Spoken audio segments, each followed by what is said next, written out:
Studio में आपका स्वागत है। आज हम हमारे घर पे इतना कम देर में क्यों देता है छोड़। ये हमारे घर पे आज हम बैठे और ये हमारा घर का बैकग्राउंड में देख सकते हो आज। और ये मेरे साथ बंदा जो घूमता है वो अभी फ्री फायर खेल रहा है। तो मैं आप इसका गेम प्ले आपको यार दिखाता मेरे को मार दिया इसने भोसड़ी वाले ने। गेम प्ले दिखाता हूँ आपको।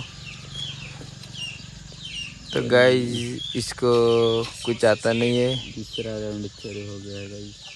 तो गाइस अभी देखेंगे आप कैसे खेले गए। तो ये हमारा टीम गया लगा एक बंदा गया अभी एक पूरा।